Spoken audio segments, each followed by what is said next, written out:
ಆತ್ಮೀಯ ವಿದ್ಯಾರ್ಥಿಗಳೇ, ನಾವು ದ್ವಿತೀಯ PUCಯ ಇತಿಹಾಸದ ಎರಡನೆಯ ಒಂದು ಅಧ್ಯಾಯವನ್ನು ಅವಲೋಕನ ಮಾಡ್ತಾ ಇದ್ವಿ. ದ್ವಿತೀಯ PUCಯ ಎರಡನೆಯ ಅಧ್ಯಾಯ ಏನಿದೆ ಅದು ಪರೀಕ್ಷಾ ದೃಷ್ಟಿಯಿಂದ ಅತ್ಯಂತ ಮಹತ್ವಪೂರ್ಣವಾದಂತಹ ಪಾಠ ಅಂತಲೇ ಹೇಳಬೇಕು. ಚಿಕ್ಕ ಪಾಠ, ಆದರೂ ನಮಗೆ ವಾರ್ಷಿಕ ಪರೀಕ್ಷೆಯಲ್ಲಿ ಒಂದು 2-3 ಅಂಕಗಳನ್ನು ತಂದುಕೊಡುವಂತಹ ಒಂದು ಪಾಠ ಅಂತ ನೋಡ್ತೀವಿ. ದ್ವಿತೀಯ PUCಯ ಎರಡನೆಯ ಅಧ್ಯಾಯ. ಮೂರ್ತಿ ಚಿಕ್ಕದಾದರೂ ಕೀರ್ತಿ ದೊಡ್ಡದು ಅಂತ ಹೇಳ್ತಾರಲ್ಲ, ಆ ರೀತಿಯ ಒಂದು ಪಾಠ. ಅದುವೇ ಶಿಲಾಯುಗ ಮತ್ತು ಲೋಹಯುಗ ಎನ್ನುವಂತಹ ಪಾಠ. ಈ ಶಿಲಾಯುಗ ಮತ್ತು ಲೋಹಯುಗ ಅನ್ನುವ ಪಾಠದಲ್ಲಿ ನಾವು ಮೊದಲನೆಯ ಸಂಚಿಕೆಯನ್ನು ಅಧ್ಯಯನ ಮಾಡಿದ್ದೀವಿ. ಆ ಮೊದಲನೆಯ ಸಂಚಿಕೆಯಲ್ಲಿ ಮಾನವನ ಅತ್ಯಂತ ಪ್ರಾಚೀನವಾದಂತಹ ನೆಲಸು ತಾಣಗಳ ಬಗ್ಗೆ ಇರುವಂತಹ ವಾದಗಳನ್ನು ಅಧ್ಯಯನ ಮಾಡಿದ್ದೀವಿ. ಕೆಲವರು ಅಂದರು ಸಿವಾಲಿಕ್ ಬೆಟ್ಟಗಳು, ಇನ್ನು ಕೆಲವರು ದಂಡಕಾರಣ್ಯ, ಅಂತಿಮವಾಗಿ ದಕ್ಷಿಣ ಭಾರತವೇ ಮಾನವನ ನೆಲಸು ತಾಣ ಅಂತ ಹೇಳಿ ಹೆಚ್ಚಿನ ಜನ ಇತಿಹಾಸಕಾರರು ಅಭಿಪ್ರಾಯ ಪಡೋದನ್ನು ತಿಳ್ಕೊಂಡ್ವಿ. ಆಮೇಲೆ ನಾವು ಗಮನಿಸಿದ್ದು ಶಿಲಾಯುಗದ ಪ್ರಕಾರಗಳು. ಶಿಲಾಯುಗವನ್ನು ಪ್ರಮುಖವಾಗಿ 3 ಪ್ರಕಾರಗಳಾಗಿ ವಿಂಗಡಿಸ್ತಾರೆ ಅನ್ನೋದನ್ನು ನಾವು ಅಧ್ಯಯನ ಮಾಡಿದ್ವಿ. ಅದರಲ್ಲಿ ಹಳೆಯ ಶಿಲಾಯುಗ ಅನ್ನೋದು ಮೊದಲನೇದು, ಮಧ್ಯಶಿಲಾಯುಗ ಅನ್ನೋದು ನಂತರದ್ದು, ಹಾಗೂ ಹೊಸ ಶಿಲಾಯುಗ ಅನ್ನೋದು ಕೊನೆಯದು ಅಂತ ನೋಡಿದ್ವಿ. ಈ 3 ಶಿಲಾಯುಗಗಳು ಮತ್ತು ಲೋಹಯುಗಗಳ ಪ್ರಕಾರಗಳನ್ನು ಕೂಡ ನಾವು ನೋಡಿದ್ವಿ. ತಾಮ್ರದ ಯುಗ, ಕಂಚಿನ ಯುಗ ಮತ್ತು ಕಬ್ಬಿಣದ ಯುಗ ಅಂತ ಹೇಳಿ 3 ಪ್ರಕಾರಗಳು ಅಂತ. ಇದರಲ್ಲಿ ಕೂಡ ನಾವು ಅಧ್ಯಯನ ಮಾಡಿದಂತಹ ವಿಚಾರವನ್ನು ನೋಡುವುದಾದರೆ ಹಳೆಯ ಶಿಲಾಯುಗದ ಬಗ್ಗೆ ನಾವು ಸ್ವಲ್ಪ ಮಟ್ಟಿಗೆ, ಸಂಕ್ಷಿಪ್ತವಾಗಿ ತಿಳ್ಕೊಂಡಿದ್ದೀವಿ. ಹಳೆಯ ಶಿಲಾಯುಗವನ್ನು ಪ್ಯಾಲಿಯೋಲಿಥಿಕ್ ಏಜ್ ಅಂತ ಕರೀತಾರೆ. ಈ ಪ್ಯಾಲಿಯೋಲಿಥಿಕ್ ಎಂದರೇನು, ಇದನ್ನು ಬಹಳ ಮುಖ್ಯವಾಗಿ ನಾವು ಗಮನಿಸಿದ್ವಿ. ಗ್ರೀಕ್ ಭಾಷೆ 2 ಶಬ್ದಗಳಿಂದ ಬಂದಿದೆ. ಈ ಪ್ಯಾಲಿಯೋಲಿಥಿಕ್ ಅನ್ನು ಬಿಡಿಸಿ ಬರೆದ್ರೆ ಪ್ಯಾಲಿಯೋ ಮತ್ತು ಲಿಥಿಕ್ ಎಂಬ 2 ಶಬ್ದಗಳು, ಪ್ಯಾಲಿಯೋ ಪ್ಲಸ್ ಲಿಥಿಕ್ ಅಂತ ನೋಡ್ತೀವಿ. ಪ್ಯಾಲಿಯೋ ಅಂತಂದರೆ ಹಳೆ ಎಂಬಂತಹ ಅರ್ಥವನ್ನು ಕೊಡುತ್ತೆ, ಲಿಥಿಕ್ ಎಂದರೆ ಶಿಲೆ ಎಂಬ ಅರ್ಥವನ್ನು ಕೊಡುತ್ತೆ. ಅಲ್ಲಿಗೆ ಪ್ಯಾಲಿಯೋಲಿಥಿಕ್ನ ಅರ್ಥವೇನು ಅಂತಂದರೆ ಹಳೆಯ ಶಿಲಾಯುಗ. ಹಳೆಯ ಶಿಲಾಯುಗದಲ್ಲಿ ಮಾನವ ಬಳಸಿದಂತಹ ಅತ್ಯಂತ ಪ್ರಮುಖವಾದ ಕಲ್ಲಿನ ಪ್ರಕಾರವನ್ನು ಕೂಡ ನೋಡಿದ್ವಿ. ಆತ ಕ್ವಾರ್ಟ್ಸೈಟ್ ಎಂಬಂತಹ ಶಿಲೆಯನ್ನು ಬಳಸ್ತಾ ಇದ್ದ ಪ್ರಮುಖವಾಗಿ. ಹಾಗಾಗಿ ಆ ಹಳೆಯ ಶಿಲಾಯುಗದ ಮಾನವನಿಗೆ ಕ್ವಾರ್ಟ್ಸೈಟ್ ಮೆನ್ ಅಂತ ಕರಿತಾ ಇದ್ರು ಅನ್ನೋದನ್ನು ಕೂಡ ತಿಳ್ಕೊಂಡಿದ್ವಿ. ಈ ಕ್ವಾರ್ಟ್ಸೈಟ್ ಮೆನ್ ಅಂತ ಯಾಕೆ ಕರಿತಾ ಇದ್ರು ಅಂತ ಒಂದು ಪ್ರತಿಪಾದನೆ ಮತ್ತು ಕಾರಣದ ಪ್ರಶ್ನೆಯಾಗಿ ಕೇಳ್ಬೋದು. ಯಾಕೆಂದರೆ ಅವನು ಕ್ವಾರ್ಟ್ಸೈಟ್ ಎಂಬಂತಹ ಶಿಲೆಯನ್ನು ಬಳಸ್ತಾ ಇದ್ದ ಅಂತ ಬರೀಬೇಕು. ಆಮೇಲೆ ಅವನಿಗೇನು ಗೊತ್ತಿತ್ತು, ಗೊತ್ತಿಲ್ಲ, ಯಾರು ಈ ನಾಗರಿಕತೆಯನ್ನು, ಹಳೆ ಶಿಲಾಯುಗದ ನಾಗರಿಕತೆಯನ್ನು ರೂಪಿಸಿದ್ರು, ಅವೆಲ್ಲವನ್ನು ನೋಡಿದ್ವಿ. ಮುಂದಿಂದು ಬಹಳ ಪ್ರಮುಖವಾದ ವಿಷಯ ಹಳೆ ಶಿಲಾಯುಗಕ್ಕೆ ಸಂಬಂಧಪಟ್ಟಂತೆ ತಾಣಗಳು. ತಾಣಗಳನ್ನು ಕೋಡ್ ವರ್ಡಲ್ಲಿ ನಾವು ನೋಡಿದ್ವಿ. ನಿಮಗೂ ಬಹುಶಃ ನೆನಪಿದೆ ಅನ್ಕೋತೀನಿ, BSNL-KT ಇದು ಕೋಡ್ ವರ್ಡ್. ಈ ಕೋಡ್ ವರ್ಡ್ನಲ್ಲಿ ನಾವು BSNL-KTಯ ಕೋಡ್ ವರ್ಡ್ ಏನಿದೆ ಆ ಕೋಡ್ ವರ್ಡ್ನಲ್ಲಿ ಗಮನಿಸಿದ್ವಿ. BSNL-KTಯಲ್ಲಿ ತಾಣಗಳು 5 ತಾಣಗಳನ್ನು ನಾವು ಇಲ್ಲಿ ಕಲ್ತ್ಕೊಂಡಿದ್ವಿ. ಬಿ ಅಂತಂದರೆ ಉತ್ತರ ಪ್ರದೇಶದಲ್ಲಿರುವಂತಹ ಬೇಲಾನ್ ಗುಹೆಗಳು ಒಂದು ಕಡೆ, ಬಿ ಅಂತ ಅಂದರೆ. ಎಸ್ ಅಂದರೆ ಇವತ್ತಿನ ಪಾಕಿಸ್ತಾನದಲ್ಲಿರುವಂತಹ ಸೋಹನ್ ನದಿಯ ಕಣಿವೆ ಅಂತ ನೋಡಿದ್ವಿ. ಎನ್ ಅಂತಂದರೆ ನರ್ಮದಾ ನದಿಯ ಕಣಿವೆ.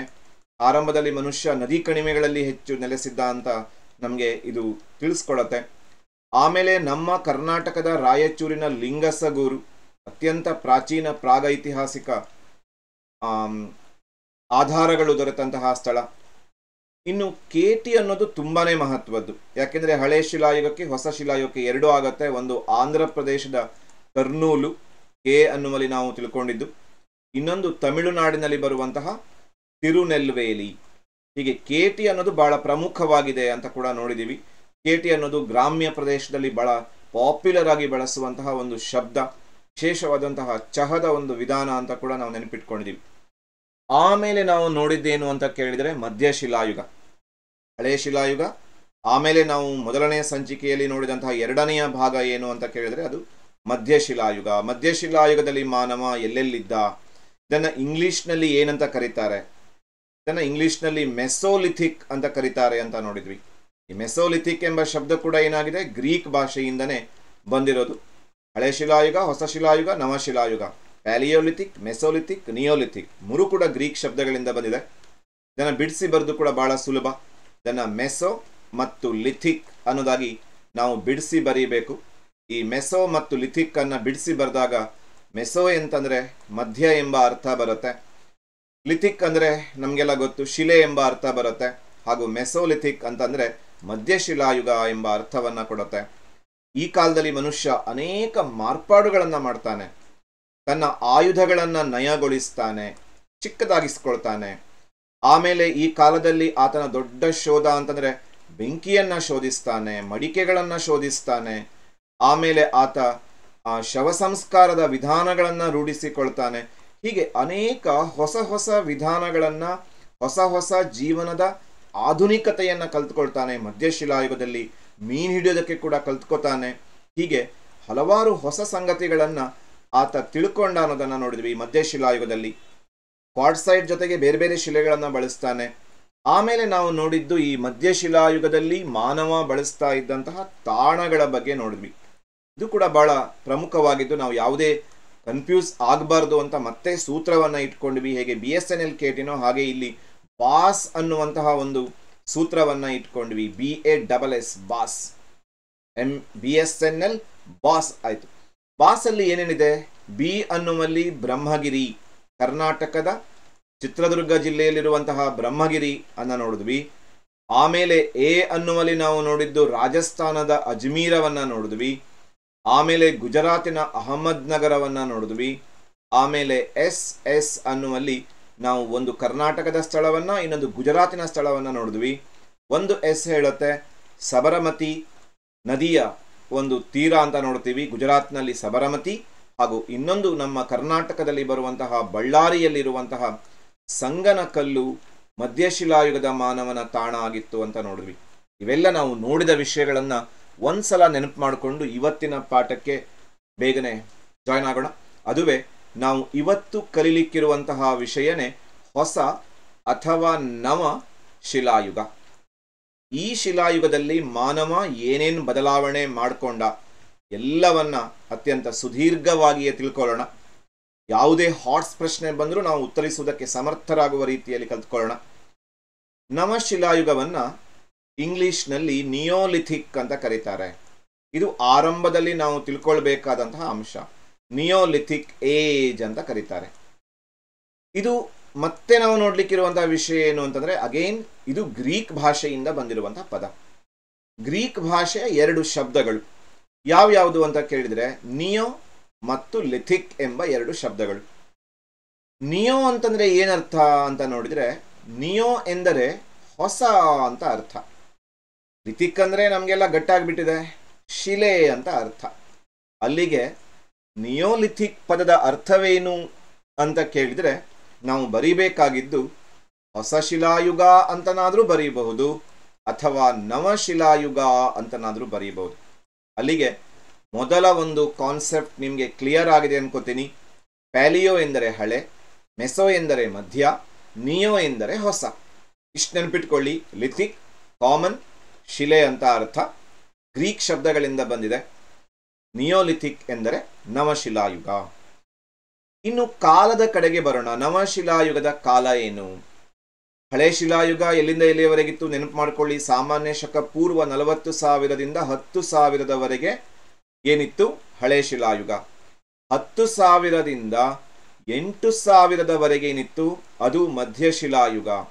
ಹಾಗಾದರೆ ನವಶಿಲಾಯುಗದ ಕಾಲ ಏನು ಅಂತ ನೋಡಿದರೆ, ಸಾಮಾನ್ಯ ಶಕ ಪೂರ್ವ 8,000ದಿಂದ 4,000ಗಳ ನಡುವೆ ಇತ್ತು ಅಂತ ನೋಡ್ತೀವಿ. ಇದೆಲ್ಲವುಗಳು ಕೂಡ ಸಾಮಾನ್ಯ ಶಕ ಪೂರ್ವ, ಬಿಫೋರ್ ಕಾಮನ್ ಇರಾ ಅನ್ನೋದನ್ನ ನಾವು ನೆನ್ಪಿಟ್ಕೋಬೇಕು. ಅಲ್ಲಿಗೆ ನವಶಿಲಾಯುಗದ ಕಾಲವನ್ನ ನೋಡಿದೀವಿ. ಸಾಮಾನ್ಯ ಶಕ ಪೂರ್ವ 8,000ದಿಂದ 4,000 ಇಸ್ವಿಗಳ ನಡುವೆ ನವಶಿಲಾಯುಗ ಇತ್ತು. ನವಶಿಲಾಯುಗದಲ್ಲಿ ಏನೆಲ್ಲ ಬದಲಾವಣೆ ಆಯಿತು, ಆಯುಧಗಳಲ್ಲಿ ಏನು ಬದಲಾವಣೆ ಆಯಿತು ಅಂತ ನೋಡೋಣ. ನವಶಿಲಾಯುಗ ಆಯುಧಗಳ ದೃಷ್ಟಿಯಿಂದ ಬಹಳ ಮಹತ್ವದ್ದು. ಯಾಕೆಂದ್ರೆ ಮತ್ತಷ್ಟು ಆಯುಧಗಳನ್ನು ಮಾರ್ಪಾಡುಗೊಳಿಸ್ತಾನೆ. ಆಯುಧಗಳು ಮತ್ತಷ್ಟು ಪರಿಣಾಮಕಾರಿಯಾಗುವ ರೀತಿಯಲ್ಲಿ ಅದನ್ನು ವ್ಯವಸ್ಥೆಗೊಳಿಸ್ತಾನೆ. ಆಯುಧಗಳನ್ನು ಕೆತ್ತುತ್ತಾನೆ. ಆಯುಧಗಳನ್ನು ಕೆತ್ತೋದಕ್ಕೆ ಶುರು ಮಾಡ್ತಾನೆ. ಅದನ್ನು ಹರಿತಗೊಳಿಸಬೇಕು, ಶಾರ್ಪ್ ಮಾಡಬೇಕು ಅನ್ನೋ ಕಾರಣಕ್ಕೆ ಅದನ್ನು ಕೆತ್ತೋದಕ್ಕೆ ಶುರು ಮಾಡ್ತಾನೆ. ಕೆತ್ತಿದ್ರೂ ಅವನಿಗೆ ಸಮಾಧಾನ ಆಗಲಿಲ್ಲ, ಅದನ್ನು ಮಸೀತಾನೆ. ಇವತ್ತು ಗ್ರಾಮೀಣ ಪ್ರದೇಶಗಳಲ್ಲಿ ಕತ್ತಿಯಂತಹ ಆಯುಧವನ್ನು ಕಲ್ಲಿನಲ್ಲಿ ಮಸೆದು ಅದನ್ನು ಹರಿತ ಮಾಡುವ ವಿಧಾನವನ್ನು ನೋಡ್ತೀವಿ. ಅಲ್ಲಿಗೆ ಆತ ಕಲಿಸಿಕೊಟ್ಟಂತಹ ಮಸೆಯುವಿಕೆ ಇವತ್ತಿಗೂ ಕೂಡ ಇದೆ. ಮತ್ತಷ್ಟು ಹರಿತಗೊಳಿಸ್ಲಿಕ್ಕಾಗಿ ಮಸೀತಾನೆ, ಅದನ್ನು ಸಂದು ಗೆರೆಗಳನ್ನು ಹೊಡೆದು ಅದನ್ನು ಹೆಚ್ಚು ಪರಿಪಕ್ವವಾಗುವ ರೀತಿಯಲ್ಲಿ ನಿರ್ಮಿಸ್ತಾನೆ. ಕೆತ್ತಾನೆ, ಮಸೀತಾನೆ, ಸಂದು ಗೆರೆಗಳನ್ನು ಹೊಡೆದು ಆಯುಧಗಳನ್ನು ಅತ್ಯಂತ ಪರಿಣಾಮಕಾರಿಯಾದ ರೀತಿಯಲ್ಲಿ ರಚಿಸ್ತಾನೆ. ಆಯುಧಗಳು ಪರಿಣಾಮಕಾರಿಯಾದವು, ತೀವ್ರವಾದಂತಹ ಹರಿತವನ್ನು ಹೊಂದಿದವು, ಗಾತ್ರದಲ್ಲಿ ಚಿಕ್ಕದಾದವು. ಹಾಗಾಗಿ ಅದನ್ನು ಬಳಸುವುದು ಸುಲಭ ಆಯಿತು, ಅದನ್ನು ಕೊಂಡೊಯ್ಯುವುದು ಕೂಡ ಸುಲಭ ಆಯಿತು ಮನುಷ್ಯನಿಗೆ. ಇದು ದೊಡ್ಡ ಬದಲಾವಣೆ. ಅಂದು ಆತ ಏನು ಆಯುಧಗಳ ಬದಲಾವಣೆಯನ್ನು ಶುರು ಮಾಡ್ದ, ಅದು ಇವತ್ತಿಗೂ ಮುಂದುವರೆದಿದೆ. ಎಂತೆಂಥ ಆಯುಧಗಳನ್ನು ಶೋಧಿಸಿದಾನೆ, ಆದರೂ ಮನುಷ್ಯನಿಗೆ ತೃಪ್ತಿ ಇಲ್ಲ. ಇನ್ನಷ್ಟು ಪರಿಣಾಮಕಾರಿಯಾದ ಆಯುಧಗಳ ಸಂಶೋಧನೆಯಲ್ಲಿಯೇ ಮಾನವ ಇವತ್ತಿಗೂ ತೊಡಗಿದಾನೆ, ಜಗತ್ತು ಕೂಡ ತೊಡಗಿದೆ ಅಂತ ನೋಡ್ತೀವಿ. ಅಂದು ಕಲ್ಲನ್ನು ಕೆತ್ತಲಿಕ್ಕೆ ಶುರು ಮಾಡಿದ ಮಾನವ ಇವತ್ತು ಪರಮಾಣು ಬಾಂಬ್ಗಳನ್ನು ತಯಾರಿಸಿದ್ದಾನೆ, ಹೈಡ್ರೋಜನ್ ಬಾಂಬ್ಗಳನ್ನು ತಯಾರಿಸಿದ್ದಾನೆ, ಜೈವಿಕ ಅಸ್ತ್ರಗಳನ್ನು ತಯಾರಿಸಿದ್ದಾನೆ, ಜೈವಿಕ ಅಸ್ತ್ರಗಳು. ಹೀಗೆ ಮನುಷ್ಯನ ಈ ಆಯುಧಗಳ ತಯಾರಿಕೆ ಇಂದಿಗೂ ಮುಂದುವರೆದಿದೆ ಅಂತಾನೆ ಹೇಳಬೇಕು.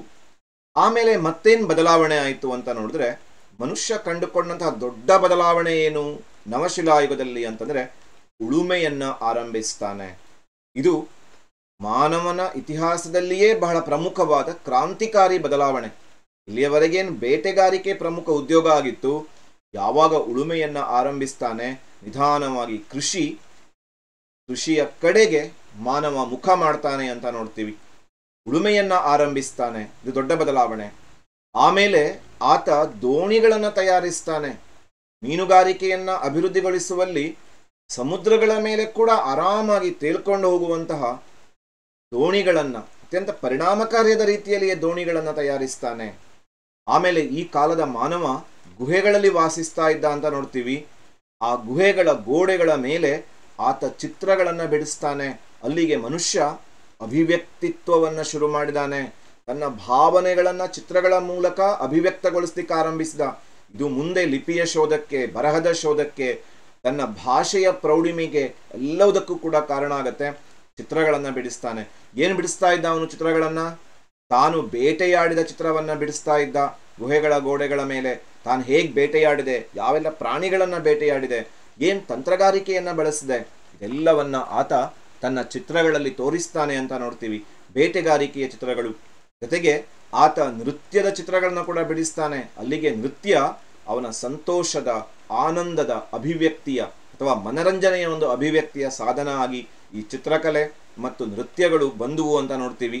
ಅಲ್ಲಿಗೆ ಮನುಷ್ಯ ತನ್ನ ನಾಗರಿಕ ಜೀವನದ ಕಡೆಗೆ ನವಶಿಲಾಯುಗದಲ್ಲಿ ಒಂದೊಂದೇ ಹೆಜ್ಜೆಗಳನ್ನು ಮುಂದಕ್ಕಿಡ್ತಿದ್ದಾನೆ ಅಂತ ನೋಡ್ತೀವಿ. ನೃತ್ಯದ ಜೊತೆಗೆ ತಾನು ಕಂಡುಕೊಂಡಂತಹ ಮಡಿಕೆಗಳನ್ನು ಕೂಡ ಆತ ಚಿತ್ರಗಳಿಂದ ಅಲಂಕರಿಸ್ತಾನೆ. ಇದು ಕೂಡ ಅವನ ಒಂದು ಅಭಿವ್ಯಕ್ತಿಯ ಮತ್ತೊಂದು ಸಾಧನ ಆಗತ್ತೆ. ಆಮೇಲೆ ಆತ ನೇಕಾರಿಕೆಯನ್ನು ಆರಂಭಿಸ್ತಾನೆ. ನವಶಿಲಾಯುಗದಲ್ಲಿ ಮನುಷ್ಯ ನೇಕಾರಿಕೆಯನ್ನು ಆರಂಭಿಸ್ತಾನೆ, ನೂಲನ್ನು ನೇಯ್ತಾನೆ, ಬಟ್ಟೆಗಳನ್ನು, ವಿಶೇಷವಾಗಿ ಹತ್ತಿ ಮತ್ತು ಉಣ್ಣೆಯ ಬಟ್ಟೆಗಳನ್ನು ಆತ ತಯಾರಿಸ್ತಾನೆ. ಅಲ್ಲಿಗೆ ಆ ಆಹಾರದ ಪರಿಕಲ್ಪನೆಯ ಜೊತೆಗೆ, ಆಯುಧಗಳ ಪರಿಕಲ್ಪನೆಯ ಜೊತೆಗೆ ವೇಷಭೂಷಣಗಳ ಪರಿಕಲ್ಪನೆ, ಆಭರಣಗಳನ್ನು ತೊಟ್ಕೊಳ್ಬೇಕು ಅನ್ನುವ ಪರಿಕಲ್ಪನೆ ಕೂಡ ನವಶಿಲಾಯುಗದಲ್ಲಿ ಆರಂಭ ಆಗುತ್ತೆ. ನೇಕಾರಿಕೆಯನ್ನು ರೂಢಿಸ್ಕೊಳ್ತಾನೆ, ಹತ್ತಿ ಮತ್ತು ಉಣ್ಣೆಯ ಬಟ್ಟೆಗಳನ್ನು ಧರಿಸ್ತಾನೆ. ಅನೇಕ ಆಭರಣಗಳನ್ನು ಕೂಡ ಆತ ರಚಿಸಿದ ಬಗ್ಗೆ ನಮಗೆ ಅನೇಕ ಕುರುಹುಗಳು ಸಿಕ್ಕಿದಾವೆ. ಆತ ಉಂಗುರ, ಬಳೆ, ತೋಳಬಂದಿ, ಹೀಗೆ ಹಲವಾರು ಉಂಗುರವನ್ನು ಬಳಸಿದ ಅನೇಕ ಕುರುಹುಗಳು, ಬಳೆಯನ್ನು ಆತ ಬಳಸಿದಂಥದ್ದು. ಆಮೇಲೆ ಆತ ಬೇರೆ ಬೇರೆ ರೀತಿಯ ಆಭರಣಗಳನ್ನು ತಯಾರಿಸಿದ ಕುರುಹುಗಳು ನಮಗೆ ಸಿಕ್ಕಿದಾವೆ. ಉಂಗುರಗಳನ್ನು, ಬಳೆಗಳನ್ನು ಬಳಸಿದ ಆಧಾರಗಳು ಕೂಡ ಸಿಕ್ಕಿದಾವೆ. ಅಲ್ಲಿಗೆ ಆಭರಣಗಳನ್ನು ಆತ ವೇಷಭೂಷಣಗಳ ಕಡೆಗೆ ತನ್ನ ಜೀವನವನ್ನು ಒಗ್ಗಿಕೊಳ್ಳುವ ಅಥವಾ ಒಡ್ಡಿಕೊಳ್ಳುವ ವಿಧಾನವನ್ನು ನಾವಿಲ್ಲಿ ನೋಡ್ತೀವಿ. ಬಟ್ಟೆ ಮತ್ತು ಆಭರಣಗಳ ತಯಾರಿಕೆ ಜೊತೆಯಲ್ಲಿ ಆತನ ಆಹಾರಕ್ಕೆ ಬಂದರೆ ವಿಶೇಷವಾಗಿ ಆತ ಕೆಲವೊಂದು ಪ್ರಾಣಿಗಳನ್ನು ಕೂಡ ಸಾಕ್ತಾ ಇದ್ದ. ಹಸುವನ್ನು ಸಾಕಿದ್ದ ಅಂತ ನೋಡ್ತೀವಿ. ಜೊತೆಯಲ್ಲಿ ಮೇಕೆಯನ್ನ, ಕುರಿಯನ್ನ ಕೂಡ ಸಾಕಿದ್ದ ಅಂತ ನೋಡ್ತೀವಿ. ಇವುಗಳನ್ನು ಎರಡು ಉದ್ದೇಶಗಳಿಗಾಗಿ ಸಾಕಿದ್ದ. ಒಂದು ಹೈನುಗಾರಿಕೆಯ ಉದ್ದೇಶಕ್ಕಾಗಿ ಆತ ಇವುಗಳನ್ನು ಸಾಕಿದ್ದ ಅಂತ ನೋಡ್ತೀವಿ. ಇನ್ನೊಂದು ಇವುಗಳನ್ನು ಮಾಂಸದ ಉದ್ದೇಶಕ್ಕಾಗಿ ಕೂಡ ಸಾಕಿದ್ದ. ಆತ ಹಣ್ಣುಗಳನ್ನು, ತರಕಾರಿಗಳನ್ನು, ಮಾಂಸವನ್ನು ಮತ್ತು ಹೈನುಗಾರಿಕೆಯ ಉತ್ಪನ್ನಗಳನ್ನು ಆತ ಉಪಯೋಗಿಸ್ತಾ ಇದ್ದ ತನ್ನ ಆಹಾರವಾಗಿ ಅಂತ ನೋಡ್ತೀವಿ. ಬಹಳ ವಿಶೇಷ ಅಂತಂದರೆ ಈ ನವಶಿಲಾಯುಗದ ಮಾನವ ಅಡುಗೆ ಮಾಡುವುದನ್ನು ಕಲಿತಾನೆ.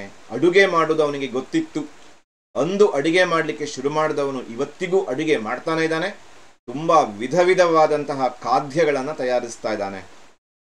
ಆದರೆ ಈ ನವಶಿಲಾಯುಗದ ಈ ಎಲ್ಲ ಸಂಗತಿಗಳು ಭೌಗೋಳಿಕ ಪರಿಸ್ಥಿತಿಯನ್ನು ಆಧರಿಸಿ ಭಿನ್ನವಾಗಿದೆ ಅನ್ನೋದನ್ನು ಕೂಡ ನೆನಪಿಟ್ಕೋಬೇಕು.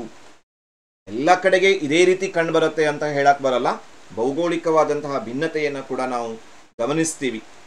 ಇನ್ನು ಈತ ಈ ನವಶಿಲಾಯುಗದ ಮಾನವ ಪೂರ್ವಜರ ಪೂಜೆಗಳನ್ನು ಮಾಡ್ತಾ ಇದ್ದ.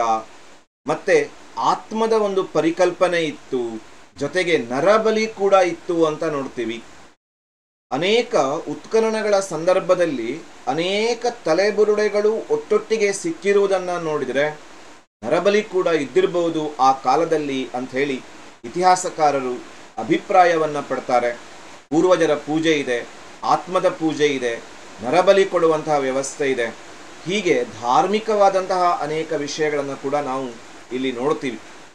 ಇದೆಲ್ಲ ಆದಮೇಲೆ ನಾವು ನೋಡಲಿಕ್ಕಿರುವ ಪ್ರಮುಖ ಅಂಶ ಈ ಪಾಠದಲ್ಲಿ ಏನು ಅಂತ ಕೇಳಿದರೆ, ನವಶಿಲಾಯುಗದಲ್ಲಿ ಅಂದಿನ ಮಾನವನ ತಾಣಗಳು ಯಾವ್ಯಾವುದು ಅಂತ ನೋಡಬೇಕು. ಈಗ ಆಗಲೇ ನಾವು 2 ಸೂತ್ರಗಳನ್ನು ಮಾಡ್ಕೊಂಡಿದ್ದೀವಿ. ಇನ್ನೊಂದು ಸೂತ್ರವನ್ನು ಮಾಡಿಕೊಂಡು ಪರ್ಫೆಕ್ಟ್ ಮಾಡ್ಕೊಂಡ್ಬಿಡ್ಬೇಕು. ಹಳೆ, ಹೊಸ, ಮಧ್ಯ 3ಕ್ಕೂ ಒಂದೊಂದು ಸೂತ್ರ. BSNL ಬಾಸ್ ಆಗಿದೆ. BSNL ಬಾಸ್ MBBS ಇದು ನಮಗೆ ಬರುವಂತಹ ಸೂತ್ರದಲ್ಲಿ 3ನೆಯ ಒಂದು ಸೂತ್ರ ಅಂತ ನೋಡ್ತೀವಿ.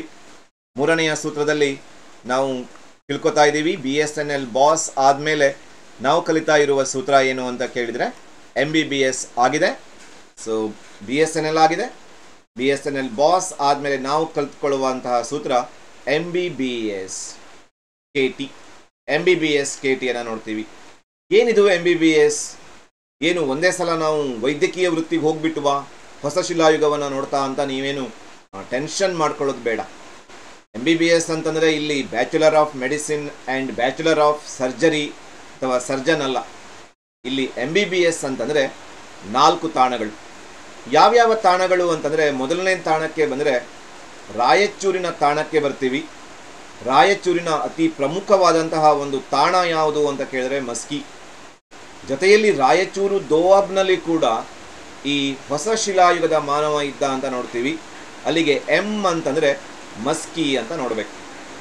B ಅಂತಂದರೆ ಏನು? ಸೊ M ಅಂದರೆ ಏನು ಅಂತ ಆಗಿದೆ. B ಅಂದರೆ ಏನು ಅಂತ ನೋಡಿದ್ರೆ ಬಳ್ಳಾರಿ. ನಮ್ಮ ಕರ್ನಾಟಕದ ಬಳ್ಳಾರಿಗೆ ಬರ್ತೀವಿ. ಮಧ್ಯಶಿಲಾಯುಗದಲ್ಲಿ ಸಂಗನಕಲ್ಲಿತ್ತು, ಇಲ್ಲಿ ನಾವು ಬಳ್ಳಾರಿಯನ್ನು ನೋಡ್ತೀವಿ.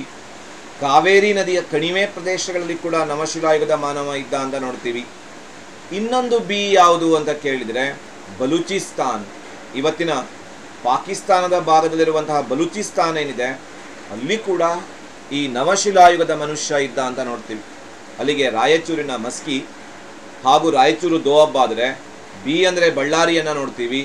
ಇನ್ನೊಂದು B ಯಲ್ಲಿ ನಾವು ಬಲೂಚಿಸ್ತಾನವನ್ನು ನೋಡ್ತೀವಿ MBBSನಲ್ಲಿ. ಇನ್ನೊಂದು S ಉಳಿತು.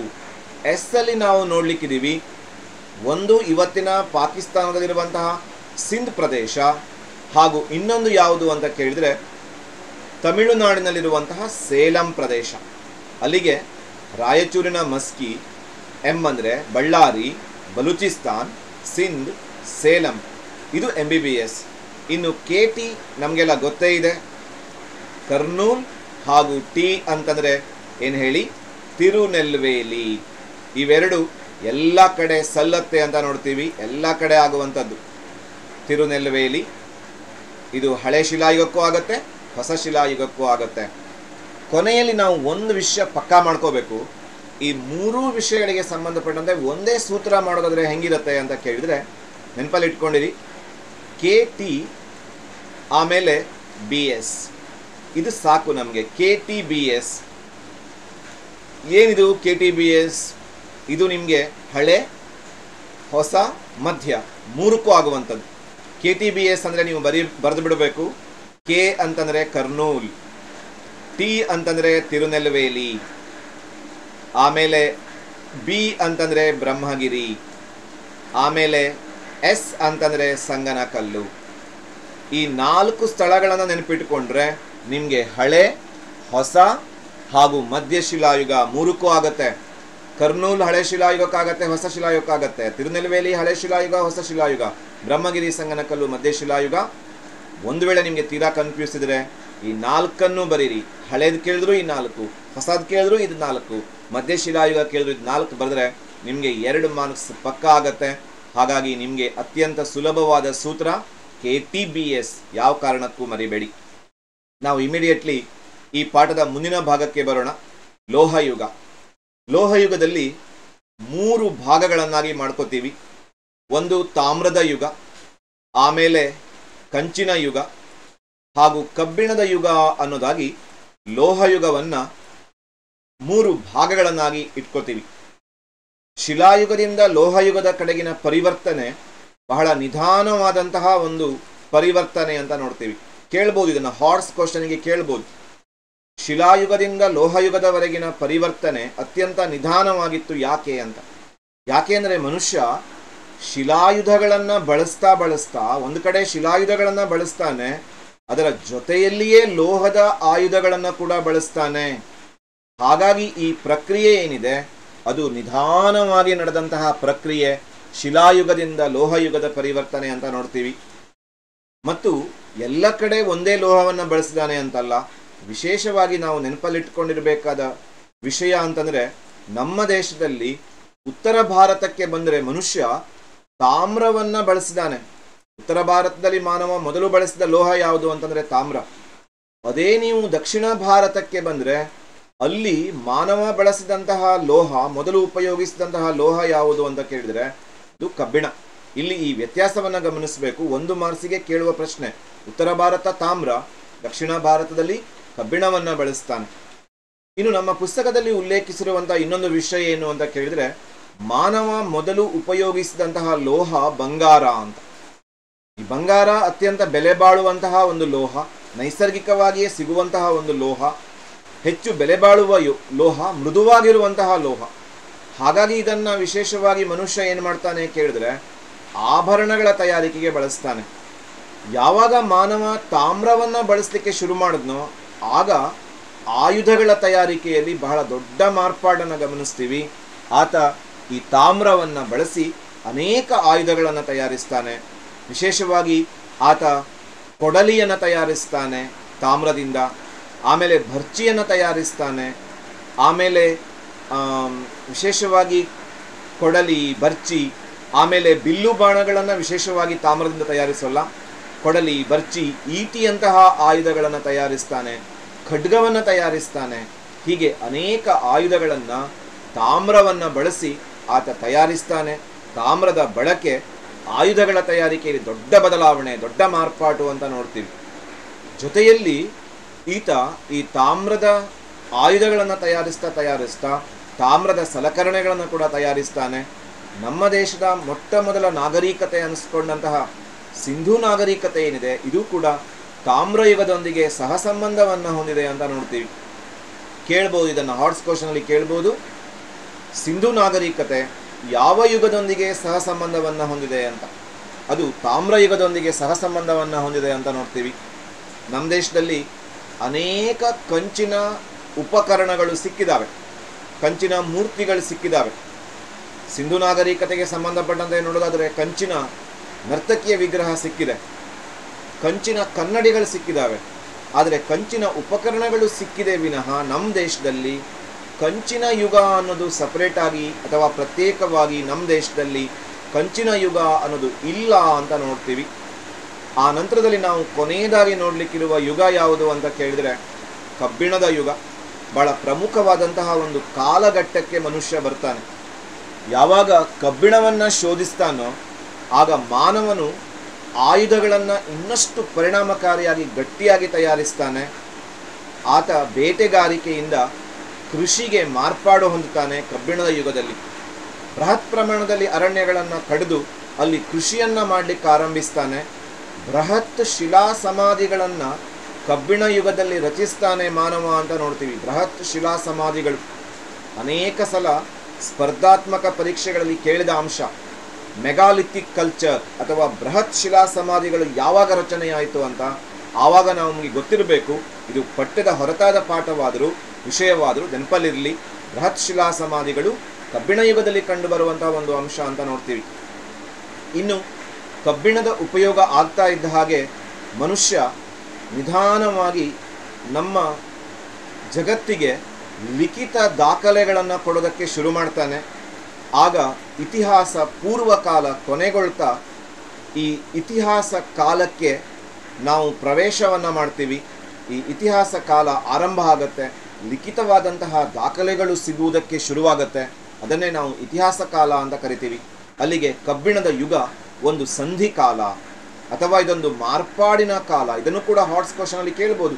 ಯಾಕೆ ಇದನ್ನು ಸಂಧಿ ಕಾಲ ಅಂತ ಕರಿತೀವಿ, ಯಾಕೆ ಇದನ್ನು ಮಾರ್ಪಾಡಿನ ಕಾಲ ಅಂತ ಕರಿತೀವಿ ಅಂತಂದರೆ, ಕಬ್ಬಿಣ ಯುಗದಲ್ಲಿ ಮಾನವ ಇತಿಹಾಸ ಪೂರ್ವ ಕಾಲದಿಂದ, ಇತಿಹಾಸ ಪೂರ್ವ ಕಾಲ ಅಂತಂದರೆ ಲಿಖಿತ ದಾಖಲೆಗಳು ಸಿಗದೇ ಇದ್ದಂತಹ ಕಾಲ, ಆ ಇತಿಹಾಸ ಪೂರ್ವ ಕಾಲದಿಂದ ಮನುಷ್ಯ ಪರಿವರ್ತನೆಯೆಡೆಗೆ ಬರ್ತಾನೆ, ಮನುಷ್ಯ ಇತಿಹಾಸ ಕಾಲಕ್ಕೆ ಮಾರ್ಪಾಡಾಗ್ತಾನೆ. ಹಾಗಾಗಿ ಇದೊಂದು ಸಂಧಿ ಕಾಲ ಅನ್ನೋದಾಗಿ ನಾವು ನೆನಪಲ್ಲಿಟ್ಕೊಳ್ಬೇಕು. ವಿಶೇಷವಾಗಿ ದಕ್ಷಿಣ ಭಾರತದಲ್ಲಿ ಈ ಕಬ್ಬಿಣವನ್ನು ಮಾನವ ಬಳಸ್ತಾನೆ ಅಂತ ನೋಡ್ತೀವಿ. ಅಲ್ಲಿಗೆ ಉತ್ತರ ಭಾರತದಲ್ಲಿ ಆದರೆ ನಾವು ನೋಡಬೇಕಾಗಿರೋದು, ಉತ್ತರ ಭಾರತದಲ್ಲಿ ತಾಮ್ರ ಆದರೆ ದಕ್ಷಿಣ ಭಾರತದಲ್ಲಿ ಕಬ್ಬಿಣವನ್ನು ವಿಶೇಷವಾಗಿ ಬಳಸ್ತಾನೆ ಅನ್ನೋದನ್ನು ನಾವು ಗಮನದಲ್ಲಿ ಇಟ್ಕೊಂಡು ನೇರವಾಗಿ ಈ ಮಧ್ಯಶಿಲಾಯುಗ ನವಶಿಲಾಯುಗದ ತಾಣಗಳನ್ನು ಒಂದ್ಸಲ ನಮ್ಮ ನಕ್ಷೆಯಲ್ಲಿ ಗಮನಿಸೋಣ. ಆಲ್ರೆಡಿ ನೆನಪು ಮಾಡಿಕೊಳ್ಳಿ, ನಾವು ಒಂದು ಸೂತ್ರದಲ್ಲಿ ಅದನ್ನು ಹಿಡಿದಿಟ್ಕೊಂಡಿದ್ವಿ. ಸೂತ್ರ ಏನು ಅಂತ ಕೇಳಿದರೆ ನಿಮಗೆ ಆರಾಮಾಗಿ ನೆನಪಿರುತ್ತೆ. MBBS ಡಾಕ್ಟರ್ ಆಗೋದಕ್ಕೆ ಮಾಡಬೇಕಾದಂತಹ ಪದವಿಯನ್ನು ನಾವಿಲ್ಲಿ ನೆನಪಿಟ್ಕೊಳ್ಳಿಕ್ಕೆ ಬಳಸಿದ್ದೀವಿ. MBBS KT ಅಂತ ಹೇಳಿ. MBBS ಅಂತಂದರೆ ಅದರಲ್ಲಿ ಮೊದಲನೆಯ ಸ್ಥಳಕ್ಕೆ ಬಂದರೆ ನಾವಿಲ್ಲಿ ಕರ್ನಾಟಕದ ಮ್ಯಾಪ್ನಲ್ಲಿ ಕರ್ನಾಟಕವನ್ನು ಗಮನಿಸ್ತಾ ಇದ್ದೀವಿ. ಕರ್ನಾಟಕದ ರಾಯಚೂರು. ಈ ರಾಯಚೂರಿನಲ್ಲಿ ನಾವು ಗಮನಿಸಿದಂತಹ ಸ್ಥಳ ಏನು ಅಂತ ಕೇಳಿದರೆ ಮಸ್ಕಿ. ಇದನ್ನೇ MBBSನಲ್ಲಿ ನಾವು ಮೊದಲನೆಯ ಸ್ಥಳವಾಗಿ ನೋಡ್ತೀವಿ. ರಾಯಚೂರಿನ ಮಸ್ಕಿ ಜೊತೆಗೆ ಆ ರಾಯಚೂರಿನ ಸಮೀಪದಲ್ಲಿಯೇ ನಾವು ಇನ್ನೊಂದು ಸ್ಥಳವನ್ನು ಕೂಡ ಅಲ್ಲಿ ಮೆನ್ಷನ್ ಮಾಡಬೇಕಾಗತ್ತೆ. ರಾಯಚೂರಿನ ಸಮೀಪದಲ್ಲಿ ಇಲ್ಲಿ ಬಳ್ಳಾರಿಯಲ್ಲಿ ಕೂಡ ಅಂದಿನ ನವಶಿಲಾಯುಗದ ಮಾನವ ತನ್ನ ತಾಣವನ್ನು ಆರಂಭಿಸಿದ್ದ ಅಂತ ನೋಡ್ತೀವಿ. ಜೊತೆಯಲ್ಲಿ ಇನ್ನೂ ಒಂದು ಸ್ಥಳವನ್ನು ಹೇಳೋದಾದರೆ ಆತ ಕಾವೇರಿ ನದಿ ಕಣಿವೆಯಲ್ಲಿ ಕೂಡ ಇದ್ದ ಪ್ರಾಚೀನ ಕಾಲದ ಮಾನವ. ಅಲ್ಲಿ M ಅಂದರೆ ಮಸ್ಕಿ ಆಯಿತು, B ಅಂದರೆ ಬಳ್ಳಾರಿ ಆಯಿತು. ಆಮೇಲೆ ಇನ್ನೊಂದು ಸ್ಥಳದ ಕಡೆಗೆ ಬಂದರೆ ಇವತ್ತಿನ ಪಾಕಿಸ್ತಾನದಲ್ಲಿರುವಂತಹ ಪ್ರದೇಶ, ಅದುವೇ ಬಲೂಚಿಸ್ತಾನ ಅಂತ ನೋಡ್ತೀವಿ. ಬಲೂಚಿಸ್ತಾನದಲ್ಲಿ ಕೂಡ ಈ ನವಶಿಲಾಯುಗದ ಮಾನವ ಇದ್ದ ಅಂತ ನೋಡ್ತೀವಿ. ಬಲೂಚಿಸ್ತಾನದ ಜೊತೆಯಲ್ಲಿ ಆತ ಸಿಂಧ್ ಪ್ರದೇಶದಲ್ಲಿ ಕೂಡ ಇದ್ದ ಅಂತ ನೋಡ್ತೀವಿ. ಬಲೂಚಿಸ್ತಾನ ಮತ್ತು ಸಿಂಧ್ ಇವತ್ತಿನ ಪಾಕಿಸ್ತಾನದಲ್ಲಿರುವಂತಹ ಎರಡು ಪ್ರಮುಖವಾದಂತಹ ಪ್ರದೇಶಗಳು, ನವಶಿಲಾಯುಗದ ಎರಡು ಪ್ರಮುಖ ತಾಣಗಳು ಅಂತ ನೋಡ್ತೀವಿ. B ಮತ್ತು S ಅಲ್ಲಿ ಬಲೂಚಿಸ್ತಾನ್ ಮತ್ತು ಸಿಂಧ್ ಅಂತ ನೋಡ್ತೀವಿ. ಇನ್ನು ನಮ್ಮ ನೆರೆಯ ರಾಜ್ಯಕ್ಕೆ ಬರ್ತೀವಿ, ತಮಿಳುನಾಡಿನಲ್ಲಿ ಏನು ತಮಿಳುನಾಡಿನ ಈ ಪರಿಸರ ಇದೆ, ದೊಡ್ಡದಾಗಿ ನಾವು ಮಾರ್ಕ್ ಮಾಡಿಕೊಂಡ್ರೆ ಇಲ್ಲಿ ವಿಶೇಷವಾಗಿ ಎರಡು ಸ್ಥಳಗಳನ್ನು ಗುರುತಿಸಲಿಕ್ಕಾಗತ್ತೆ. ಒಂದು ಸೇಲಂ ಹಾಗೂ ಇನ್ನೊಂದು ಬಹಳ ಪ್ರಮುಖವಾಗಿ ನಾವು ನೋಡಿರುವಂತಹ ತಿರುನೆಲ್ವೇಲಿ. ಇಲ್ಲಿ ಹಳೆ ಶಿಲಾಯುಗ ಮತ್ತು ಹೊಸ ಶಿಲಾಯುಗ ಎರಡೂ ಕಾಲದ ಸ್ಥಳಗಳಿದ್ದಾವೆ ಅಂತ ನೋಡ್ತೀವಿ ತಮಿಳುನಾಡಿನಲ್ಲಿ. ಇನ್ನೊಂದು ಇವತ್ತಿನ ಆಂಧ್ರ ಪ್ರದೇಶದಲ್ಲಿ ಏನಿದೆ ಹೇಳಿ, ಕರ್ನೂಲ್. ಈ ಆಂಧ್ರ ಪ್ರದೇಶದ ಕರ್ನೂಲ್ನಲ್ಲಿ ಕೂಡ ಹಳೆ ಶಿಲಾಯುಗ ಮತ್ತು ಹೊಸ ಶಿಲಾಯುಗದ ಮನುಷ್ಯ ಇದ್ದ ಅಂತ ನೋಡ್ತೀವಿ. ಹೀಗೆ ಆಧುನಿಕ ಕಾಲದಲ್ಲಿ ನವಶಿಲಾಯುಗದಲ್ಲಿ ಮಾನವ ಎಲ್ಲೆಲ್ಲಿ ನೆಲೆಸಿದ್ದ ಅನ್ನುವ ತಾಣಗಳನ್ನು ಮ್ಯಾಪಲ್ಲಿ ಕೂಡ ಒಂದ್ಸಲ ನೋಡಿದ್ದೀವಿ. ಅಂತಿಮವಾಗಿ ಇಷ್ಟು ನಿಮ್ಮ ನೆನಪಲ್ಲಿ ಇರಲಿ. ಅಗೇನ್ ಆ್ಯಂಡ್ ಅಗೇನ್ KTBS ನಿಮಗೆ 2 ಮಾರ್ಕ್ಸ್ ತಂದುಕೊಡುತ್ತೆ. ಕರ್ನೂಲ್, ತಿರುನೆಲ್ವೇಲಿ, ಬ್ರಹ್ಮಗಿರಿ, ಸೇಲಂ ಇದು ನಮ್ಮ ಧ್ಯೇಯವಾಕ್ಯ ಆಗಿರಲಿ. ಧ್ಯೇಯವಾಕ್ಯ ಏನು ಹೇಳಿ? KTBS, ಕರ್ನೂಲ್, ತಿರುನೆಲ್ವೇಲಿ, ಬ್ರಹ್ಮಗಿರಿ, ಸೇಲಂ. ಇಷ್ಟು ನೆನಪಿಟ್ಕೊಂಡ್ರೆ ಖಂಡಿತ ನಮ್ಮ ಈ ಪಾಠದಲ್ಲಿ ಬರುವಂಥ 2 ಅಂಕಗಳಿಗೆ ಏನೂ ತೊಂದರೆ ಇಲ್ಲ ಅಂತ ನಾವು ತಿಳ್ಕೊಳ್ತೀವಿ. ಈಗ ನೇರವಾಗಿ ಈ ಪಾಠದ ಒಂದು ಪ್ರಶ್ನೋತ್ತರಗಳಿಗೆ ಬರೋಣ. ಏನೆಲ್ಲ ಪ್ರಶ್ನೆಗಳನ್ನು ಕೇಳಿದ್ದಾರೆ ಅಂತ ನೋಡ್ತಾ ಬಂದ್ಬಿಟ್ರೆ ಈ 2ನೇ ಪಾಠವನ್ನು ಪೂರ್ಣವಾಗಿ ನಾವು ನೋಡಿ ಮುಗಿಸಿದಾಗತ್ತೆ. ನೇರವಾಗಿ ಮೊದಲನೆಯ ಪ್ರಶ್ನೆಗೆ ಬರೋಣ. ಹಳೆಯ ಶಿಲಾಯುಗ ಮಾನವ ಬಳಸಿದ ಕಲ್ಲಿನ ಪ್ರಕಾರ ಯಾವುದು? ಖಂಡಿತ ನಿಮ್ಗೆ ಉತ್ತರ ಗೊತ್ತಿರುತ್ತೆ. ನೀವು ಯೋಚಿಸ್ತಾ ಹೇಳ್ತಾ ಇರಿ ಉತ್ತರವನ್ನ. ಉತ್ತರ ಸರಿ ಇದೆಯೋ ಇಲ್ವೋ ನೋಡಿ. ಹಳೆಯ ಶಿಲಾಯುಗದ ಮಾನವ ಬಳಸಿದಂತಹ ಕಲ್ಲಿನ ಪ್ರಕಾರ ಯಾವುದು ಅಂತ ಕೇಳಿದರೆ ಅದು ಕ್ವಾರ್ಟ್ಜೈಟ್ ಕಲ್ಲು. ಕ್ವಾರ್ಟ್ಜೈಟ್ ಶಿಲೆಯನ್ನು ಬಳಸ್ತಾನೆ. ಬರೆಯುವುದು ಹೇಗೆ ಅನ್ನೋದ್ರ ಬಗ್ಗೆ ಗಮನ ಇರಲಿ. ಕ್ವಾರ್ಟ್ಜೈಟ್ ಶಿಲೆಯನ್ನು ಬಳಸಿದ. ಇಮಿಡಿಯೇಟ್ಲಿ ಎರಡನೆಯ ಪ್ರಶ್ನೆಯ ಕಡೆಗೆ ಬರೋಣ. ಉತ್ತರ ಭಾರತದಲ್ಲಿ ಮಾನವ ಉಪಯೋಗಿಸಿದ ಲೋಹ ಯಾವುದು? ಈಗ ತಾನೇ ನೋಡಿದೀವಿ, ಉತ್ತರ ಭಾರತದಲ್ಲಿ ಮಾನವ ತಾಮ್ರವನ್ನು ಬಳಸ್ತಾನೆ. ದಕ್ಷಿಣ ಭಾರತದಲ್ಲಿ ಮುಂದಿನ ಪ್ರಶ್ನೆ ಇದೆ, ದಕ್ಷಿಣ ಭಾರತದಲ್ಲಿ ಮನುಷ್ಯ ಯಾವ ಲೋಹವನ್ನು ಬಳಸ್ತಾನೆ ಅಂತ ಕೇಳಿದರೆ ಕಬ್ಬಿಣವನ್ನು ಬಳಸ್ತಾನೆ. ಅಲ್ಲಿ ಉತ್ತರ ಭಾರತದಲ್ಲಿ ತಾಮ್ರ ಆಯಿತು, ದಕ್ಷಿಣ ಭಾರತದಲ್ಲಿ ಕಬ್ಬಿಣ. ಕನ್ಫ್ಯೂಸ್ ಮಾಡ್ಕೋಬೇಡಿ. ಉತ್ತರ ಭಾರತ ತಾಮ್ರ, ದಕ್ಷಿಣ ಭಾರತ ಕಬ್ಬಿಣ. ಅಲ್ಲಿಗೆ 1 ಅಂಕದ ಎಲ್ಲ ಪ್ರಶ್ನೆಗಳನ್ನು ನೋಡಿದಂಗಾಯಿತು. ಎರಡನೆಯ ಪ್ರಶ್ನೆ 2 ಅಂಕದ ಪ್ರಶ್ನೆಗಳ ಕಡೆಗೆ ಬರೋಣ. ಮೊದಲನೇ ಪ್ರಶ್ನೆ, ಪ್ಯಾಲಿಯೋಲಿಥಿಕ್ ಪದದ ಅರ್ಥವೇನು? ನಾವು ಬರಿಬೇಕಾಗಿದ್ದು ಬಹಳ ಸುಲಭವಾಗಿ ಪ್ಯಾಲಿಯೋಲಿಥಿಕ್ ಅಂತಂದರೆ ಹಳೆ ಶಿಲಾಯುಗ ಅಂತ ಬರೆದು ಬಿಡ್ಬೋದು. ಇಷ್ಟು ಬರೆದ್ರೂ ನಿಮಗೆ 1 ಅಂಕ ಗ್ಯಾರಂಟಿ ಸಿಗತ್ತೆ, ಬಟ್ 2 ಅಂಕ ಸಿಗಲ್ಲ. ಹಳೆ ಶಿಲಾಯುಗ ಅಂತ ಬರೆದು ಬಿಟ್ಟು ಗ್ರೀಕ್ ಭಾಷೆಯ 2 ಪದಗಳಿಂದ ಬಂದಿದೆ ಅಂತ ಬರೀಬೇಕು. ಯಾವ 2 ಪದಗಳು ಅಂತಲೂ ಬರೀಬೇಕು. ಒಂದು ಪ್ಯಾಲಿಯೋ, ಪ್ರಶ್ನೆಯಲ್ಲಿಯೇ ಇದೆ ಪ್ಯಾಲಿಯೋ ಎಂಬ ಶಬ್ದ, ಇನ್ನೊಂದು ಲಿಥಿಕ್ ಎಂಬಂತಹ ಶಬ್ದ. ಪ್ಯಾಲಿಯೋ ಮತ್ತು ಲಿಥಿಕ್ ಎಂಬ 2 ಶಬ್ದಗಳಿಂದ ಬಂದಿದೆ.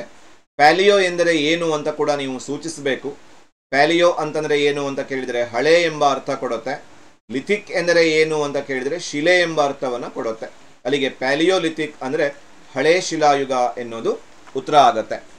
ಇನ್ನು ಎರಡನೆಯ ಪ್ರಶ್ನೆಯ ಕಡೆಗೆ ಬಂದರೆ, ಹಳೆಯ ಶಿಲಾಯುಗದ ಯಾವುದಾದರೂ 2 ತಾಣಗಳನ್ನು ಹೆಸರಿಸಿ ಅಂತ ಇಲ್ಲಿ ಪ್ರಶ್ನೆ ಇದೆ. ಎರಡನೆಯ ಪ್ರಶ್ನೆಯನ್ನು ನೀವು ಗಮನಿಸಬಹುದು. ನಾವು ಆಲ್ರೆಡಿ ಬಹಳಷ್ಟು ಸಲ ನೋಡಿರೋದ್ರಿಂದ ಇದನ್ನು ಮತ್ತೆ ತೀರಾ ರಿಪೀಟ್ ಮಾಡೋದು ಬೇಡ. KT ನೆನ್ಪಿಟ್ಕೊಳ್ಳಿ. KT ಏನು ಅಂತ ಗೊತ್ತು ನಿಮಗೆ. KTಯನ್ನೇ ಫಿಕ್ಸ್ ಮಾಡ್ಕೊಳ್ಳೋಣ. ಒಂದು ಕರ್ನೂಲು, ಇನ್ನೊಂದು ತಿರುನೆಲ್ವೇಲಿ. ಅಲ್ಲಿಗೆ ನಿಮಗೆ 2 ಅಂಕಗಳನ್ನು ಕಳಿಸ್ಕೊಳ್ಳೋದಕ್ಕೆ ಸಹಾಯ ಮಾಡುವಂತಹ ಪ್ರಶ್ನೆ ತಿರುನೆಲ್ವೇಲಿ ಆಯಿತು. ಇನ್ನು ಮೂರನೆಯ ಪ್ರಶ್ನೆ, ಮಧ್ಯಶಿಲಾಯುಗದ 2 ತಾಣಗಳು. ಇಲ್ಲಿ ನಾವು ನೆನ್ಪಿಟ್ಕೋಬೇಕಾಗಿದ್ದು BS ನೆನ್ಪಿಟ್ಕೊಂಡ್ರೆ ಸಾಕು.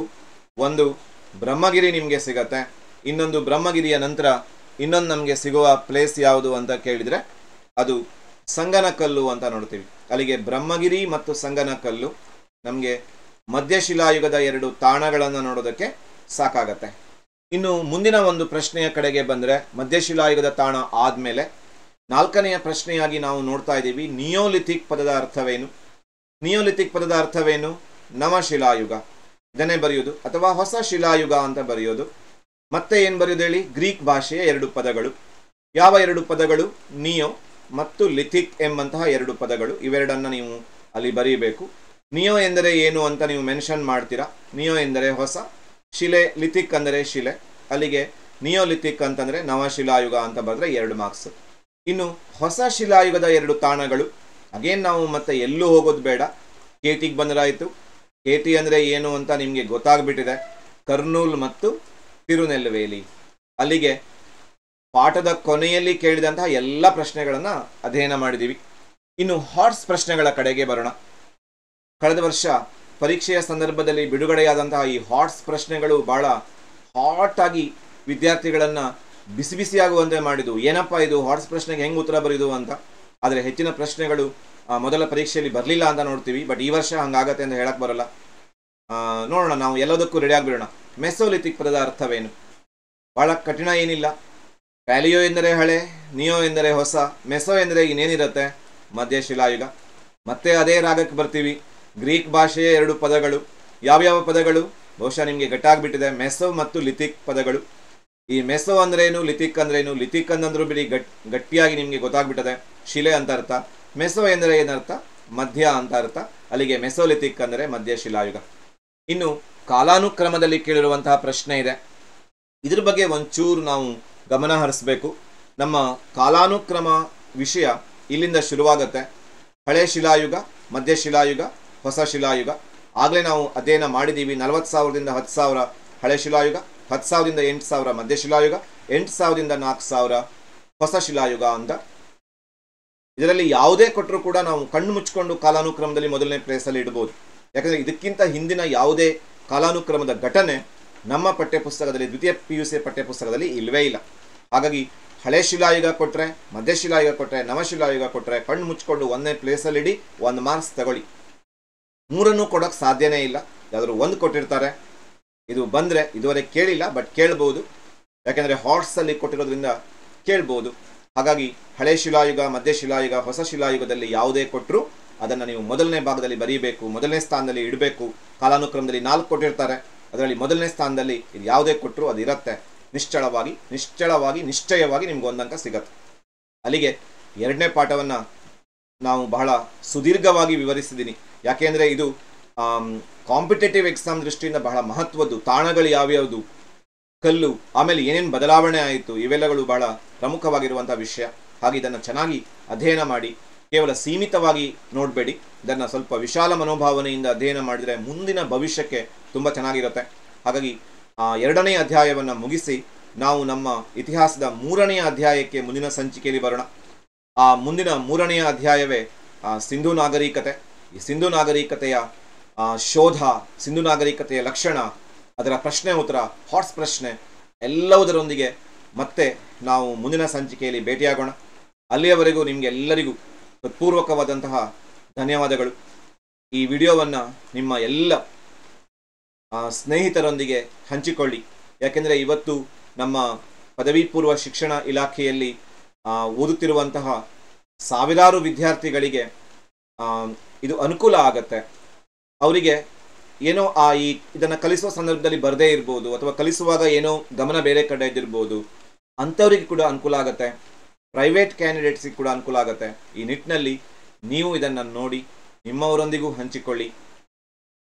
ಹಾಗೂ ಈ ವಿಡಿಯೋ ನಿಮಗೆ ಸಹಾಯಕ್ಕೆ ಬರಲಿ ಅಂತ ಆಶಿಸ್ತಾ ನಾವು ಈ ಭಾಗವನ್ನು ಮುಕ್ತಾಯಗೊಳಿಸೋಣ. ಎಲ್ಲರಿಗೂ ಧನ್ಯವಾದಗಳು. ನಮಸ್ತೆ. Take care.